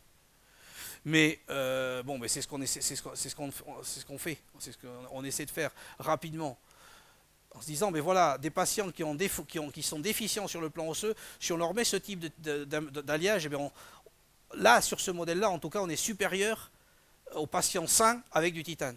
Donc ça peut ne pas être inintéressant. Ça ouvre des perspectives, mais ça ouvre toujours. Il ne faut pas s'arrêter à ça. Bon, moi, je fais beaucoup de recherches chirurgicales, comme vous le voyez, mais ce qui est important, c'est qu'il faut ouvrir sur la clinique le plus rapidement possible. Donc c'est pour ça que depuis 6 mois, j'ai eu l'autorisation, la possibilité d'agrandir mon département, justement pour faire ça, pour aller vite sur la clinique, en partant de ces résultats-là. Donc c'est ce qu'on essaie de faire. Il y a quelqu'un, vous avez une... Oui, pardon, oui, aussi ici. Ah, le micro, parce qu'il y a Internet, il ne faut pas les décourager, ils sont contents en plus. Hein. L'intérêt, donc pour toi, du titane zircone, ce serait en clinique, ce serait pour les patients qui ont un os de piètre qualité. Oui. D'accord. Et l'intérêt du SLA, ce serait de pouvoir raccourcir la durée de... du SLA actif, oui. Actif, oui. Oui, de pouvoir raccourcir. D'accord. L'idée, c'est d'avoir un portefeuille où on peut aller... qui est documenté, je dirais, pour de l'os déficient et pour aller vite sur les patients sains. Mais ce qui manque maintenant, c'est le nombre de cas cliniques, quoi. Il faut documenter parce qu'on ne peut pas lancer les praticiens comme ça en disant, ben voilà, quoi. On va essayer de montrer tout de suite après quelques cas cliniques. Oui, il y a une question. Non, juste, je voulais demander, s'il y a un patient qui a l'ostéoporose, vous allez poser un implant chez ce patient? Ça, oui, moi je le pose. On le fait ensemble, si vous voulez. Et pour la nécrose? Non, pas sous traitement. Non, mais non, pas sous biphosphonate, attention. Hein. Non, on ne parle pas de biphosphonate. Attendez. L'ostéoporose, c'est pas forcément, il n'y a pas de prise de biphosphonate forcément. Exactement. Pas forcément. Ah non. Heureusement, non. Non, il y en a beaucoup qui ont de l'ostéoporose. Hein. Tout le monde ne prend pas des biphosphonates. Hein. C'est clair, c'est sûr. Hein. Et encore, oui.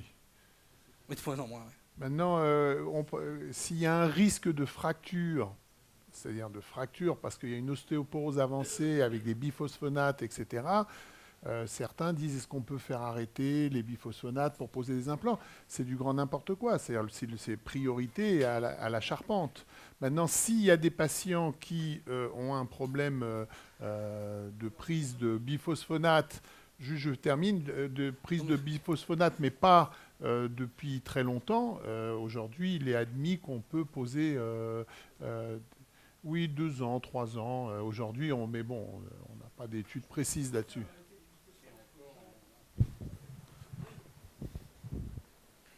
Je dis qu'au contraire, il faut faire arrêter le biphosphonate aux gens qui prennent ça contre l'ostéoporose simple. Ça n'est justifié que chez les gens qui sont cancéreux et qui ont une maladie osseuse et qui c'est justifié. Parce que le gain, il y a eu des études de fait là-dessus, le gain, il est de 100%, c'est-à-dire qu'au lieu d'avoir un risque de fracture de 2 pour 1000, tu passes à 1 pour 1000. Donc il est complètement ridicule de prendre des biphosphonates. Oui, alors là, on ne va pas rentrer dans ce débat-là parce que ça c'est... Non, mais de toute façon, quelqu'un qui a un risque de fracture et qui prend des biphosphonates, vous ne posez pas d'implant. Maintenant, quelqu'un qui prend des biphosphonates depuis 2 mois... C'est pas ça qu'il voulait dire. C'est pas ça qu'il voulait dire.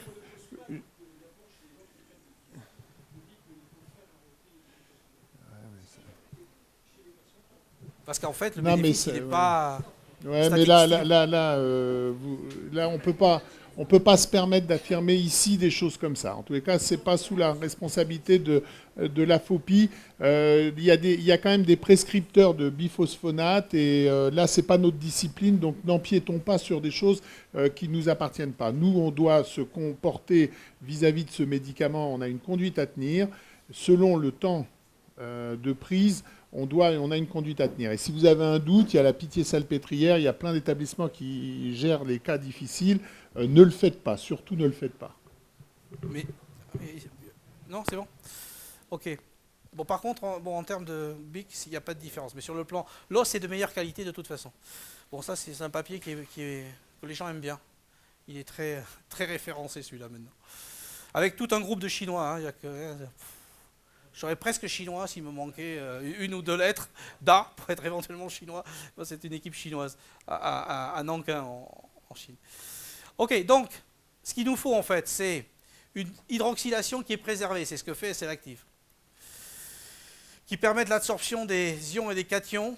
Et aussi, à cause de la qualité, je dirais, du corps du métal initial, donc, développer des nanostructures. Ensuite, on a l'organisation, l'absorption des protéines et l'organisation du réseau de fibrines.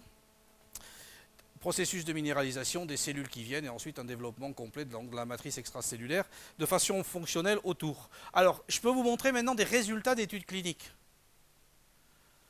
Juste, mais c'est une étude. Moi, les études cliniques, c'est terrible, hein, parce que ça, c'est des études qui prennent beaucoup de temps, qui coûtent beaucoup d'argent, et en fait, je les résume sur une dia.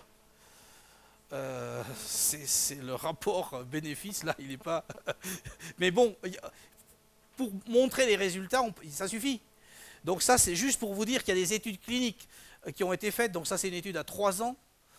Donc ça, il y avait de l'immediate et de l'early loading. Donc voilà les résultats. Curieusement, avec SLActive, les résultats avec l'immediate loading sont meilleurs qu'avec le early loading. À chaque fois, bon, vous allez voir, ça c'est quelque chose qu'on retrouve partout sur les études cliniques. On perd de l'os, on perd moins 0,5 mm, 0,8 mm. Mais immediate loading meilleur que early loading. Ça, c'est des données à 5 ans, excusez-moi. Le papier est à 3 ans, mais ces données-là sont plus récentes, sont à 5 ans. Donc ça, c'est Nicolaou au Portugal. Ça, c'est Sanz à Madrid. Il a travaillé en transmucosal et submergé. Donc voilà les résultats. Et c'est des résultats, ça doit être des résultats à 3 ans. Vous voyez qu'il y a un nombre de patients qui est raisonnable quand même. 100 patients, 3 ans. Philippi, Bâle, 1000 patients, 900 implants, 530 patients. Après un an, voilà le survival et le success.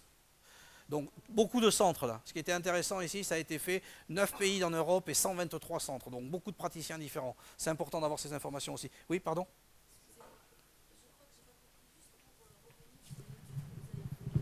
Laquelle ? Celle-là ?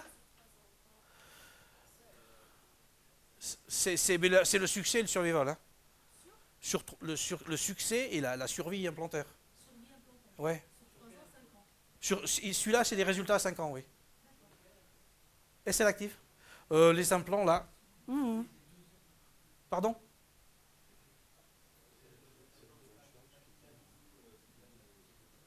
Ça, c'est titane, c'est l'actif. Donc, non, il faut quand même que je vous montre ça, quoi, parce que il y a des gens qui ont travaillé, c'est des résultats à 5 ans. Le gros problème d'avoir des résultats à 10 ans, c'est qu'il faut commencer très tôt pour avoir les résultats à 10 ans. Parce qu'il faut attendre 10 ans. Donc il faut avoir une organisation qui pense 10 ans à l'avance, en disant ces études que l'on lance, on va essayer de retrouver les patients, enfin les confrères qui font ces travaux, qui a un tracking des patients pour pouvoir les retrouver 10 ans après. Hein.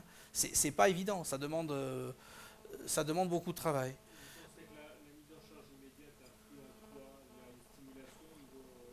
Ouais, moi j'en suis absolument convaincu. L'os c'est quelque chose de vivant. Donc on sait que trop, bon, on peut détruire, mais avec les implants, les matériaux qu'on a actuellement, ma conviction, hein, je ne devrais pas vous le dire, mais je crois qu'on peut y aller. Quoi. Est-ce que ça ne dépend pas de la stabilité primaire? Stabilité primaire, je vous aurais dit il y a quelques temps, avec ce type si vous avez 15 newtons, ça suffit. Quoi. Je ne suis pas vraiment un enragé de la stabilité primaire. Mais bon, je m'y intéresse maintenant de façon un peu plus systématique, parce que ma position, c'était de dire, finalement, la biologie va faire le job, là, et à 15 newtons, bon, vous savez, les implants qu'on a, vous avez vu les implants qui... Non, pas en charge. Non, mais 15 newtons, il ne faut pas s'inquiéter, quoi. Ok, on peut pas. Les implants, c'est des choses que je n'ai pas montrées, mais les implants que vous avez vus, les implants bizarres avec les chambres, en fait, ils ont stabilité primaire 0. Je vais vous montrer l'exemple. Oui, il y a un exemple. Stabilité primaire 0. Et même ce qu'on a fait dans une série, on a mis l'implant, on l'a retiré, on l'a remis. Bon, c'était vraiment stabilité primaire 0. Et autant que je vous ai indiqué, il y a de l'os. Donc, évidemment, on ne peut pas mettre en charge parce qu'on a 0. Ça, c'est pas indiqué. Mais bon, c'est dire que la stabilité primaire, vissée comme un malade, je crois qu'il faut réfléchir quand même. Mais bon, je sais que c'est important pour les praticiens parce qu'il vous faut, je reconnais, il vous faut des critères de diagnostic pour vous dire, bon, mais voilà, mon traitement, il avance. Quand je fais la chirurgie, j'ai quand même des indicateurs qui me disent que je suis dans la bonne direction, quoi. Donc, on ne peut pas vous dire stabilité primaire 0, submerger, attendre, puis après revenir et mettre un abutment. On ne peut pas vous recommander ça parce que ce n'est pas raisonnable, ni pour vous, ni pour votre patient, parce que vous perdez une référence clinique. Donc, c'est très important.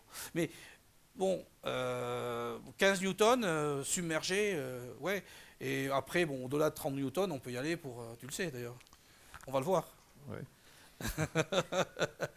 Ok, donc ça, c'est Marianne Sens. Donc, là aussi, 3 ans. Bon, sur succès et survie. Bon, on perd toujours hein, de l'os. Hein, on perd 0,7 mm. Hein, mais ça stabilise. On le perd, ce que je vous disais, on le perd là, en fait, au contact de l'implant, en général. Philippi, donc 123 centres, 800 implants. Chiota, là je suis alors là c'est typiquement, ça va faire un très beau papier, mais en fait, vous voyez, c'est randomisé contrôlé, c'est une dent, une seule dent, donc on a des très jolis résultats. On a fait là aussi early loading, et bon, voilà ce qu'on perd comme os. Donc il n'y a pas de différence entre une mise en charge précoce et plus tardive. Ça, apparemment, ça joue aucun rôle avec ce type de surface. Et on a aussi des données avec titane zircone. Donc, c'est 3 ans de données ici, où on a comparé donc, le titane avec le titane zircone pour des édentés totaux. Oui, pardon, oui. Oui. Attends le micro. Est-ce qu'on a une notion de savoir quel implant on a perdu? Est-ce que c'était l'implant distal maxillaire, par exemple? C'est une très bonne question. Là, je ne sais pas, je ne peux pas vous dire. Là, il faut revenir aux données. Il faut revenir aux données brutes, aux données des patients pour savoir exactement. Ça, je ne le sais pas là. Je ne peux pas répondre spontanément. Ça doit être Al-Navas. Là aussi, c'est du titane zircone, 600 implants, 350 patients. Donc voilà les survies, succès. 1 an et 2 ans. Praticiens différents dans ce cadre-là, oui. On essaie, alors ça c'est une bonne question. Quand on fait le design, donc on peut avoir des études avec un seul praticien extrêmement expérimenté. Mais aussi, on essaie de faire ce qu'on appelle des non-interventional studies. C'est-à-dire que le praticien fait ce qu'il veut dans les indications qu'il veut. Moi, maintenant, je suis assez fan de ce que j'appelle les Clinical Case Series. Donc, avec un groupe de praticiens qui sont calibrés, qui sont du même département, mais différents praticiens. Et surtout sur des séries de patients extrêmement larges. Donc, bon, là, on commence à être sur des grandes séries, 357 patients, etc., etc. Parce que je crois que c'est ça qui nous donne la réponse. Les superbes études avec 15 patients avec un groupe contrôle, ça commence à être très, très critiquable. Mais il faut savoir que les autorités sanitaires, c'est ce qu'elles demandent. C'est-à-dire que les autorités sanitaires veulent ce type d'études, avec des critères d'inclusion très stricts, des critères d'exclusion extrêmement stricts, et un suivi des événements, adverse events, donc en français des événements défavorables, des effets indésirables qui doivent être suivis. Et ça, c'est extrêmement lourd de suivre les effets indésirables. Ça demande beaucoup de personnel. Et il faut, bon, voilà, quoi, dès qu'il se passe quelque chose, bon, il faut aller voir. Oui, non, mais non, en fait, c'est pas un effet indésirable, c'est parce qu'il a mangé un chewing-gum ou j'en sais rien. Moi, il s'est battu. Donc, il faut gérer tout ça parce qu'il faut rendre compte aux autorités sanitaires. Et ça n'empêche pas, je suis assez d'accord avec les critiques de Berglund et de Marx de dire, mais justement, c'est à cause de ça qu'on passe à côté des gros problèmes. Parce qu'on a sélectionné un type de population. Ça, c'est pas forcément très intéressant pour vous. Ça, c'est ce que j'ai fait avec Guy Rado. Donc, bon, voilà, quoi. Donc, c'est les implants courts. Bon, voilà le résultat, 42 newtons sur des implants courts en titane zircon. Donc, ça, c'est les différents patients. 1, 2, 3, 4, 5, 5. Ils étaient 9, en fait. Voilà. Donc, je m'intéresse à la stabilité primaire, maintenant. Oui, c'est le temps d'insertion. Sur des 4 mm. Bon, ben voilà, la chimie, l'état de surface, j'espère que je vous ai convaincu à la fois de la nécessité d'une chimie de qualité pour l'élément, le cœur du matériel, et de l'importance de la structuration de surface. Tac, ça s'applique à cela. Alors, ce qui est très important, c'est ça, en fait. C'est ce discours entre nous, quoi. Parce qu'il faut adapter en fonction des matériaux, mais c'est en cours. Et Jean-Louis, ce que j'aime chez Jean-Louis, dès que j'ai rencontré Jean-Louis, moi ce qui m'a plu, c'est ça.